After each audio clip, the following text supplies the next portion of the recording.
वित्तीय प्रबंधक या नियंत्रक की स्थिति एवं भूमिका। वृहद आकार के व्यवसाय या औद्योगिक उपक्रमों में वित्त संगठन संरचना में वित्तीय प्रबंधक एक महत्वपूर्ण अंग होता है और वित्तीय प्रबंधक विभाग का सर्वोच्च अधिकारी होता है जो संचालक मंडल की वित्तीय सूचनाओं एवं प्रतिवेदनों का प्रेषण करता है। प्रेषण से तात्पर्य संबंधित विभागों को उचित जानकारी प्रदान करने से है। वित्त विभाग वित्तीय तथ्यों एवं सूचनाओं, वित्तीय उपविभागों के प्रशासन आदि के लिए संचालक मंडल के प्रति उत्तरदायी होता है।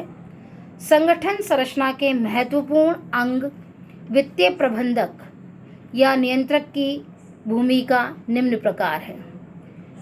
फर्स्ट, वित्त विभाग का प्रमुख अधिकारी। वित्त प्रबंधक वित्त विभाग का प्रमुख अधिकारी होने के साथ साथ वित्त विभाग से संबंधित सभी क्रियाओं के लिए उत्तरदायी भी होता है। उपक्रम या संस्था में विभिन्न पूर्व निर्धारित उद्देश्यों की प्राप्ति के लिए वह आवश्यकतानुसार कोषों की प्राप्ति और उपलब्ध कोषों का उचित आवंटन, कोषों का अधिकतम उपयोग, वित्तीय नियोजन, लागत नियंत्रण, बजट लेखांकन एवं रोकड़ एवं साख प्रबंध की सभी क्रियाओं को संपन्न करता है। नेक्स्ट, उच्च स्तरीय प्रबंधक। वित्तीय प्रबंधक संस्था का उच्च स्तरीय प्रबंध का एक सदस्य होता है। एक रेखीय अधिकारी के रूप में वित्त विभाग की समस्त आर्थिक क्रियाओं का संचालन एवं नियंत्रण वित्तीय प्रबंधक द्वारा किया जाता है। वित्त विभाग के अधीनस्थ उप विभागों के कर्मचारियों पर भी नियंत्रण वित्त प्रबंधक द्वारा ही रखा जाता है। नेक्स्ट, समन्वयकारी भूमिका। उपक्रम के विभिन्न विभागों में समन्वय स्थापित करने हेतु वित्तीय प्रबंधक एक महत्वपूर्ण भूमिका निभाता है, क्योंकि उपक्रम के प्रत्येक कार्य में वित्त का प्रश्न निहित हो रहता है। अर्थात वित्त किसी भी व्यावसायिक उपक्रम का जीवन रक्त है या धमनियों में बहने वाले रक्त के समान है। अतः वित्तीय प्रबंधक उपक्रम के उद्देश्यों की प्राप्ति हेतु उत्पादन, विपणन, कार्मिक आदि विभागों में समन्वय स्थापित करने में महत्वपूर्ण भूमिका निभाता है तथा विभिन्न विभागों का संचालन वित्त की उपलब्धि पर ही निर्भर होता है। अतः वित्तीय प्रबंधक विभिन्न विभागों को कोषों का आवंटन करते समय उनकी आवश्यकताओं एवं कोषों की उपलब्धताओं को ध्यान में रखते हुए समन्वय स्थापित करता है। नेक्स्ट, एक विशेषज्ञ के रूप में वित्तीय प्रबंधक वित्त संबंधी कार्य इस प्रकार से निष्पादित करता है जो कि एक किसी विषय का विशेषज्ञ निष्पादित करता है। इस प्रकार वित्तीय प्रबंधक एक विशेषज्ञ के रूप में कार्य करता है। संस्था का उच्च प्रबंध विभिन्न वित्तीय निर्णयों यथा विनियोग, वित्तीय एवं लाभांश निर्णयों में उससे विशेषज्ञ सलाह प्राप्त करता है। इसके अतिरिक्त वित्तीय प्रबंधक वित्तीय सूचनाओं के संग्रहण, उनके प्रस्तुतिकरण एवं उनके निर्वचन आदि के संबंध में भी महत्वपूर्ण विशेषज्ञ की भूमिका निभाते हैं। नेक्स्ट, उपक्रम का कोष प्रदाता। प्रदाता से तात्पर्य है देने वाला। वित्तीय प्रबंधक संस्था के प्रत्येक अंग को उसके कार्यों के लिए आवश्यकता के अनुसार कोष उपलब्ध कराता है और उनकी अल्पकालीन एवं दीर्घकालीन विभिन्न वित्तीय आवश्यकताओं की पूर्ति करता है। अतः संस्था का कोष प्रदाता कहलाता है अथवा वित्तीय प्रबंधक को संस्था का कुबेर भी कहा जाता है। वह न केवल कोष उपलब्ध कराता है वरन उसके सदुपयोग का प्रयास भी करता है। नेक्स्ट, विनियोजकों का सलाहकार। वित्तीय प्रबंधक संस्था में धन किस प्रकार से विनियोजित किया जाए के संबंध में विभिन्न विनियोक्ताओं को मार्गदर्शन प्रदान करता है और उनका संरक्षक के रूप में कार्य करता है, क्योंकि वह संस्था की संपदा को अधिकतम करने का प्रयास करता है तथा संस्था का अधिकतम विकास करने हेतु कोषों के सदुपयोग और विनियोजन की सुरक्षा पर अत्यधिक ध्यान देता है। साथ ही साथ समय पर लाभांश एवं ब्याज के वितरण को सुनिश्चित बनाकर वह विनियोक्ताओं के हित को संवर्धित करता है। नेक्स्ट, सरकार का अप्रत्यक्ष प्रतिनिधि। वित्तीय प्रबंधक सही समय पर सही प्रकार के करों का निर्धारण करता है, साथ ही साथ उन्हें सरकार के कोषों में जमा करवाता है और जनहित में सरकार द्वारा चलाई गई वित्तीय सूचनाओं को उपलब्ध कराने का कार्य भी वित्तीय प्रबंधक करता है। अतः वित्तीय प्रबंधक सरकार का अप्रत्यक्ष प्रतिनिधि अर्थात रिप्रेजेंटेटिव भी कहलाता है। नेक्स्ट, कर्मचारियों का सलाहकार एवं प्रतिनिधि। जिस प्रकार वित्तीय प्रबंधक सरकार का अप्रत्यक्ष प्रतिनिधि के रूप में कार्य करता है, उसी प्रकार वित्तीय प्रबंधक वित्त विशेषज्ञ के रूप में कर्मचारियों की समस्याओं का समाधान कर उन्हें आवश्यक मार्गदर्शन प्रदान करता है और उनके व्यक्तित्व के निर्माण में सहायता करता है। साथ ही साथ कर्मचारियों की भावनाओं को उनके प्रतिनिधि के रूप में उच्च अधिकारियों के समक्ष प्रस्तुत करता है, जिससे कि अधीनस्थों के लिए उचित कार्यदशाएं उपलब्ध हो सके और श्रम कल्याण योजनाएं तैयार की जा सके। ऐसी स्थिति में कार्य करने के कारण वित्तीय प्रबंधक कर्मचारियों का सलाहकार एवं प्रतिनिधि भी कहलाता है। वित्तीय कार्य या फाइनेंशियल फंक्शंस।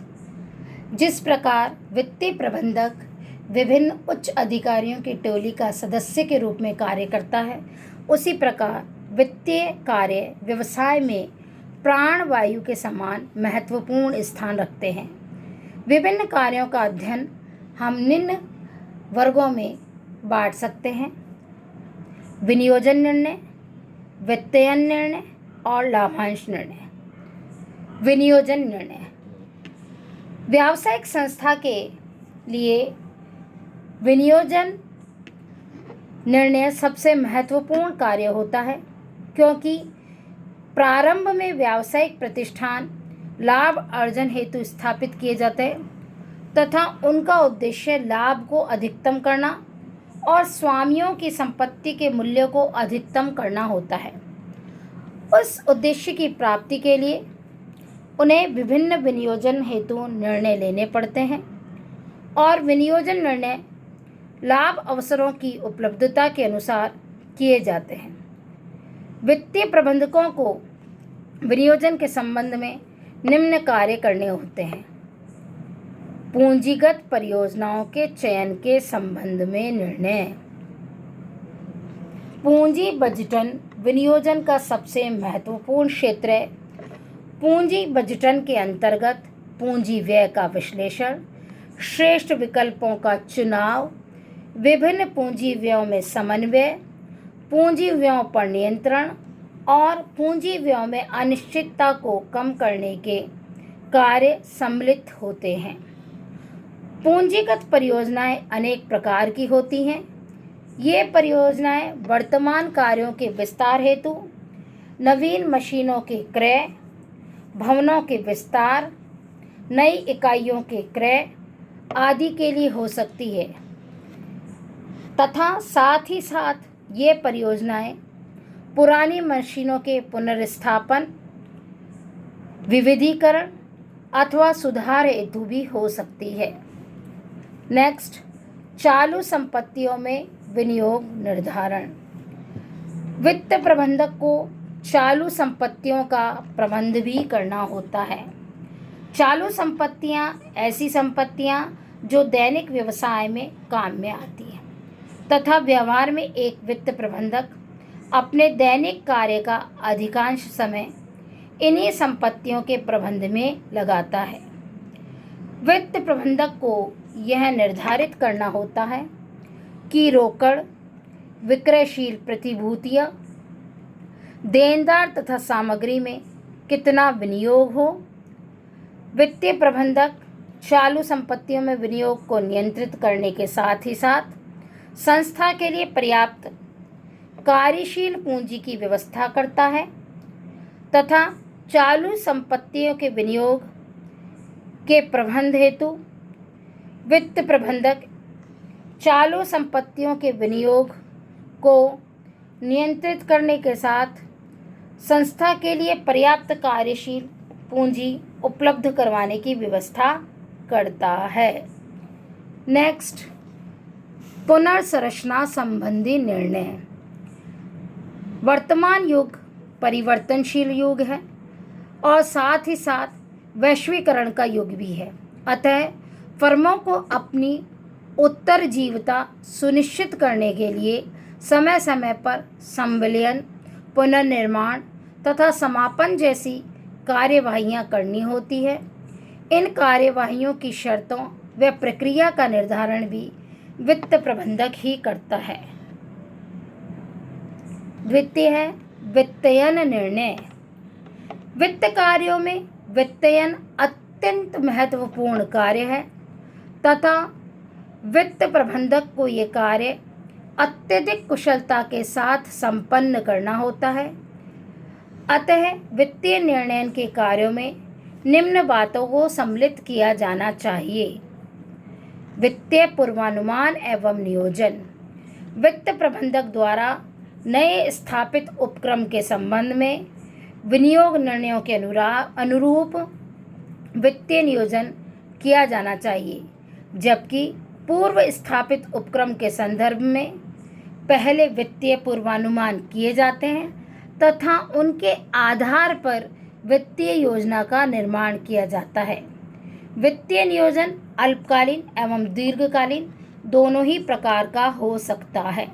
नेक्स्ट, वित्त व्यवस्था। वित्तीय योजना के पश्चात वित्त प्रबंधक को वित्तीय साधनों की व्यवस्था करनी होती है और इसके लिए वह अनेक कार्य संपादित करता है, जैसे आदर्श संयोग का चुनाव। आदर्श संयोग के चुनाव के अंतर्गत एक संस्था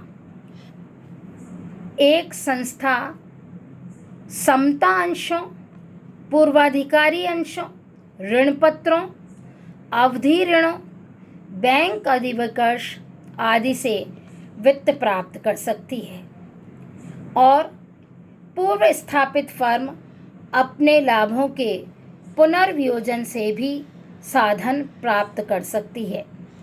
वित्तीय प्रबंधक को एक आदर्श वित्तीय संयोग का चुनाव करना होता है। नेक्स्ट, वित्त प्राप्ति की शर्तों व समय का निर्धारण। वित्तीय प्रबंधक आदर्श संयोग के चुनाव के पश्चात वित्त के विभिन्न साधनों से वित्त प्राप्ति की शर्तों व समय का निर्धारण करता है। इस कार्य हेतु अर्थव्यवस्था की स्थिति, पूंजी बाजार की स्थिति, विनियोक्ताओं की मनोदशा आदि बातों को ध्यान में रखा जाता है। उचित शर्तों व समय का निर्धारण भी वित्त कार्य को सफल बनाता है। नेक्स्ट, वित्तीय नियंत्रण। वित्तीय नियंत्रण के अंतर्गत वित्त प्रबंधक विभिन्न प्रकार के बजटों, प्रमापों आदि का निर्धारण करता है तथा संस्था की वास्तविक स्थिति को बजटेड स्थिति के अनुरूप रखने का अथक प्रयास करता है और दोनों में सहन सीमा से अधिक अंतर होने पर सुधारात्मक कार्रवाई करता है।